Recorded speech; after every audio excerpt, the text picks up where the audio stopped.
Pesugihan babi ngepet. Malam itu angin berembus aneh di desa Karangrejo. Tidak ada suara jangkrik, tidak ada anjing menggonggong, hanya sunyi yang terasa menekan dada. Warga mulai resah sejak beberapa minggu terakhir. Uang mereka hilang tanpa jejak. Disimpan di lemari, di bawah kasur, bahkan di dalam celengan besi, semuanya lenyap begitu saja. Tidak ada tanda pencurian, tidak ada pintu rusak. Ini bukan manusia, bisik Pak Lurah suatu malam. Nama itu pun mulai beredar, babi ngepet. Aku, Raka, awalnya tidak percaya. Sampai malam itu, aku melihatnya sendiri. Sekitar pukul 2 dini hari, aku terbangun karena suara aneh di luar rumah, seperti gesekan sesuatu di tanah. Aku mengintip dari jendela. Di bawah cahaya bulan yang pucat, aku melihat seekor babi hitam. Tubuhnya besar, matanya merah menyala. Tapi yang membuatku merinding, cara jalannya. Pelan, mengendap, seperti manusia yang sedang mencuri. Babi itu berhenti tepat di depan rumah Pak Darto. Lalu, sesuatu yang tidak masuk akal terjadi. Tubuhnya seperti mengabur. Dalam sekejap, ia menembus dinding. Aku membeku. Beberapa menit kemudian, babi itu keluar lagi. Mulutnya seperti mengunyah sesuatu, dan dari sela giginya, terlihat lembaran uang. Keesokan harinya, kabar menyebar, uang Pak Darto hilang semua. Warga akhirnya sepakat untuk berjaga malam. Mereka percaya, babi ngepet tidak bisa beraksi jika ada orang yang mengawasi. Tapi ada satu aturan aneh. Jangan pernah menghitung jumlah orang yang berjaga, kata seorang sesepuh. Kalau jumlahnya pas, dia tidak akan datang. Tapi kalau kurang satu, dia akan muncul. Aku tidak mengerti maksudnya. Tapi malam itu, aku ikut ronda. Kami duduk melingkar. Ada 7 orang. Atau, setidaknya kami pikir begitu. Sekitar pukul 3, rasa kantuk mulai menyerang. Tiba-tiba, Pak Jaya berbisik. Kita lengkapkan. Lengkap, jawab yang lain. Tapi entah kenapa, aku merasa ada yang aneh. Aku diam-diam menghitung. 1, 2, 3, 4, 5, 6. Aku berhenti. Hanya 6. Padahal tadi 7. Siapa yang hilang? Tanyaku pelan. Semua saling berpandangan. Wajah mereka mulai pucat. Dari tadi, kita memang 6. Kata salah satu dari mereka. Tiba-tiba, GRRRAAAKKK. Suara keras terdengar dari arah belakang. Kami menoleh bersamaan. Di ujung jalan, seekor babi hitam berdiri. Lebih besar dari yang kulihat sebelumnya. Matanya menatap lurus ke arah kami. Tapi yang paling mengerikan, di lehernya tergantung kalung. Kalung itu, milik Pak Jaya. Kami semua menoleh ke arah tempat Pak Jaya duduk. Kosong. Babi itu mengeluarkan suara seperti tawa, lalu berlari ke arah kami. Sejak malam itu, warga tidak pernah lagi berjaga. Dan satu persatu, orang-orang mulai menghilang. Bukan hanya uang mereka, tapi diri mereka sendiri. Konon, jika kau melihat babi hitam di malam hari, jangan pernah menghitung berapa orang di sekitarmu. Karena bisa jadi, salah satu dari mereka, bukan manusia lagi. Sejak malam hilangnya Pak Jaya, desa kami berubah. Tidak ada lagi ronda, tidak ada lagi tawa di pos kamling. Pintu-pintu rumah ditutup rapat bahkan sebelum matahari tenggelam. Orang-orang memilih berdiam diri, seolah dengan begitu mereka bisa luput dari sesuatu yang tidak terlihat, tapi terasa mengintai. Aku mencoba pergi dari desa itu. Tapi anehnya, setiap kali aku berjalan keluar menuju jalan raya, selalu saja berakhir di tempat yang sama, pos kamling tua tempat kami berjaga malam itu. Seolah-olah, desa ini tidak mengizinkanku pergi. Beberapa hari kemudian, aku mulai memperhatikan satu hal. Setiap ada warga yang kehilangan uang, keesokan harinya, orang itu akan terlihat berbeda. Lebih pendiam, matanya kosong. Dan yang paling mengganggu, mereka sering terlihat menjilat bibir mereka sendiri, seperti sedang menikmati sesuatu. Sampai akhirnya, aku sadar, mereka bukan hanya korban, mereka sedang berubah. Aku memberanikan diri menemui Bawiryo, satu-satunya orang yang masih berani bicara soal pesugihan itu. Dengan suara pelan, ia berkata, babi ngepet itu bukan makhluk. Itu manusia, yang mengikat perjanjian. Perjanjian, tanyaku. Iya, untuk jadi babi ngepet, seseorang harus dibantu oleh orang lain. Ada penjaga lilin. Kalau lilin itu padam saat dia berubah, dia tidak bisa kembali jadi manusia. Aku teringat sesuatu. Jadi, kalau orang yang hilang itu. Bawiryo menatapku dalam-dalam. Mereka mungkin tidak hilang. Mereka hanya tidak berhasil kembali. Malam itu, aku tidak bisa tidur. Pikiranku penuh dengan satu pertanyaan. Siapa penjaga lilin di desa ini? Tanpa sadar, aku keluar rumah. Kaki ini seperti digerakkan oleh sesuatu. Langkah demi langkah, aku sampai di sebuah rumah kosong di ujung desa. Pintu terbuka sedikit. Di dalam, cahaya redup berkelip. Aku mengintip, dan jantungku hampir berhenti. Di tengah ruangan, ada sebuah lilin besar menyala. Di sampingnya, duduk seseorang.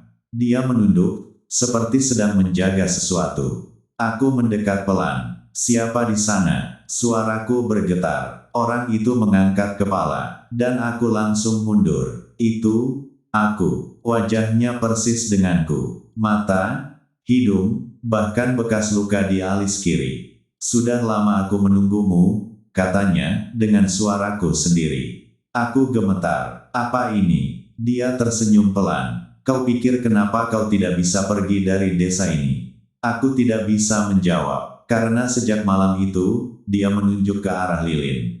Kau sudah menjadi bagian dari perjanjian. Tubuhku terasa dingin. Tidak, itu tidak mungkin. Dia berdiri. Waktu itu, kau menghitung, kan? Katanya, dan saat kau sadar jumlahnya kurang. Dia mendekat, berbisik di telingaku. Yang hilang itu bukan Pak Jaya. Napasnya terasa dingin. Tapi, dirimu yang sebenarnya. Tiba-tiba, kepalaku terasa berat. Ingatan-ingatan mulai muncul. Aku, memang melihat babi itu berlari ke arah kami. Aku, memang mencoba lari.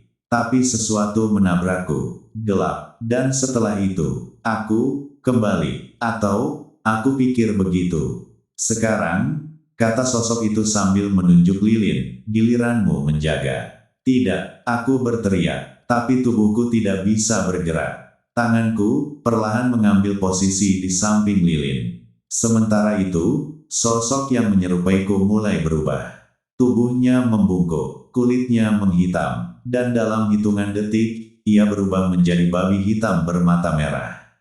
Sebelum berlari keluar, ia menoleh padaku, dan tersenyum. Sejak saat itu, aku selalu duduk di ruangan itu. Menjaga lilin, tidak bisa pergi, tidak bisa mati, dan setiap malam, aku mendengar suara langkah kaki di luar. Suara babi itu kembali, membawa sesuatu di mulutnya, kadang uang, kadang potongan kain, dan kadang potongan tubuh manusia. Jika kau suatu hari datang ke desa yang terasa sunyi, dan melihat sebuah rumah dengan cahaya lilin di dalamnya, jangan pernah masuk, dan jika kau melihat seseorang duduk menjaga lilin, jangan pernah menyapanya, karena bisa jadi, dia sedang menunggumu untuk menggantikannya. Aku sudah tidak tahu berapa lama aku duduk di ruangan itu. Tidak ada siang, tidak ada malam, yang ada hanya cahaya lilin, dan bayangan yang menari di dinding.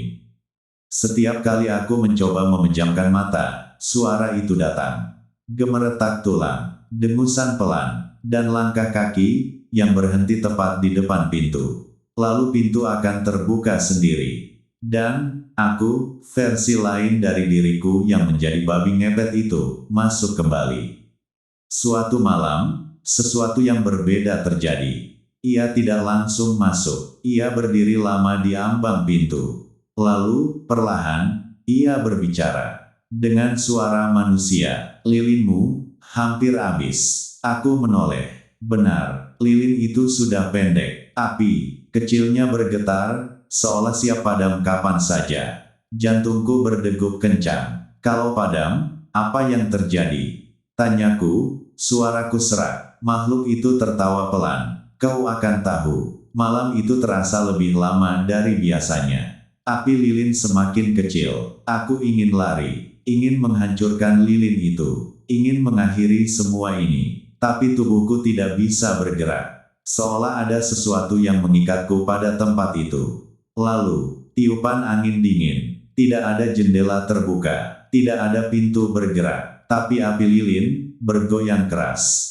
Sekali, dua kali, dan padam, gelap, total. Aku tidak bisa melihat apa-apa, tapi aku bisa mendengar suara napas. Bukan satu, banyak, mengelilingiku. Perlahan, sesuatu menyentuh bahuku. Dingin, basah. Aku ingin berteriak, tapi suaraku tidak keluar. Lalu, satu persatu, suara itu mulai berbicara. Berbisik, gagal kembali, terjebak selamanya, kita sama. Tiba-tiba, sebuah cahaya muncul. Bukan dari lilin, tapi dari mata. Puluhan mata merah, menyala di dalam gelap. Dan di sana aku melihat mereka. Makhluk-makhluk setengah manusia, setengah babi. Tubuh mereka cacat, wajah mereka hancur. Dan yang paling mengerikan, beberapa di antara mereka masih memiliki wajah orang-orang desa. Pak Darto, Ibu Sari, dan Pak Jaya. Mereka mendekat, merangkak, menyeret tubuh mereka yang rusak. Aku mencoba mundur, tapi di belakangku tidak ada ruang lagi. Sekarang kau mengerti, suara itu kembali terdengar. Aku menoleh. Makhluk yang dulu adalah aku, berdiri di sana. Dalam bentuk manusia lagi. Tersenyum. Pesugihan ini tidak memberi kekayaan, katanya. Ini hanya memindahkan kutukan. Aku gemetar. Lalu, kenapa kau melakukannya? Dia menatapku lama, matanya kosong. Aku hanya ingin hidup enak. Ia tertawa pelan, tapi tidak ada yang gratis di dunia ini. Makhluk-makhluk itu semakin dekat. Tangannya meraih kakiku. Dingin, licin, kuat. Aku jatuh. Dan mereka mulai menarikku ke dalam kegelapan. Sebelum semuanya gelap sepenuhnya, aku mendengar satu kalimat terakhir dari sosok itu. Tenang saja, besok pagi akan ada orang baru yang datang ke desa ini. Dan sekarang, jika kau membaca ini, mungkin kau pikir ini hanya cerita atau hanya mitos. Tapi jika suatu malam kau terbangun dan merasa ada yang hilang, bukan barangmu, bukan uangmu, tapi waktu. Ingat satu hal, jika kau melihat lilin menyala di rumah kosong, jangan pernah mendekat, karena bisa jadi lilin itu sedang menunggu penjaga berikutnya. Dan kali ini, itu adalah kamu. Aku tidak tahu bagaimana, tapi aku masih sadar. Tubuhku sudah tidak utuh. Aku bisa merasakan diriku ditarik, dicabik, seperti daging yang bukan lagi milikku. Tapi pikiranku, atau apapun yang tersisa, masih hidup. Dan itu, jauh lebih mengerikan. Gelap itu perlahan berubah. Bukan lagi hitam pekat, tapi merah. Merah seperti daging mentah. Merah seperti mata mereka. Aku terbangun. Di tempat yang sama. Di ruangan yang sama. Dengan satu lilin yang menyala kembali. Utuh. Seolah tidak pernah padam. Tanganku kembali utuh. Tubuhku kembali seperti semula. Aku duduk di posisi yang sama, menjaga lilin itu. Aku langsung mengerti. Ini bukan akhir. Ini siklus. Pintu berderit. Seseorang masuk. Seorang pemuda. Wajahnya asing. Nafasnya terengah, seperti habis berlari. Ada orang di sini, katanya. Suaranya penuh harap dan takut. Aku ingin berteriak, ingin menyuruhnya pergi, ingin memperingatkannya. Tapi mulutku tidak bergerak. Ia mendekat, melihat lilin, lalu melihatku. Syukurlah, ada orang, katanya. Ia tersenyum kecil. Aku tahu senyum itu. Itu senyum orang yang belum tahu apa-apa. Ini tempat apa? Tanyanya. Aku mencoba melawan. Seluruh kekuatan yang tersisa, kupaksa keluar. Dan akhirnya, aku bisa berbicara. Pelan, serak. Hati-hati. Pemuda itu mengernyit. Hati-hati apa? Aku menatap langsung ke matanya. Dan untuk pertama kalinya sejak semua ini dimulai, aku berkata jujur. Jangan hitung jumlah orang. Ia terdiam, wajahnya berubah bingung. Maksudnya, tiba-tiba, dari luar, dengusan, pelan, berat, dekat. Pemuda itu menoleh ke arah pintu. Aku menutup mata. Aku tahu, semuanya akan terulang lagi. Pintu terbuka perlahan, dan di sana, babi hitam itu berdiri, lebih besar dari sebelumnya. Matanya merah, tapi kali ini, aku melihat sesuatu yang berbeda. Di dalam matanya, ada bayangan, bayangan seseorang. Pemuda itu, tidak, bisikku, tapi sudah terlambat. Babi itu melangkah masuk, perlahan, mengitari kami, seperti memilih, lalu berhenti, di depan pemuda itu, dan, ia tersenyum. Pemuda itu mundur. Ini apa? Aku ingin menutup mata, tapi aku tidak bisa. Aku dipaksa melihat, selalu dipaksa melihat. Dalam sekejap, babi itu melompat, gelap, jeritan, dan sunyi. Ketika aku membuka mata lagi, pemuda itu sudah tidak ada. Hanya tersisa seekor babi kecil, hitam, gemetar, dengan mata merah yang baru menyala. Dan di sampingku, aku mendengar suara, pelan, asing, api lilin, jangan sampai padam. Aku menoleh. Pemuda itu sudah duduk, menggantikan posisiku. Aku berdiri, tubuhku terasa ringan, bebas. Akhirnya, bebas. Aku berjalan ke arah pintu. Setiap langkah terasa seperti mimpi.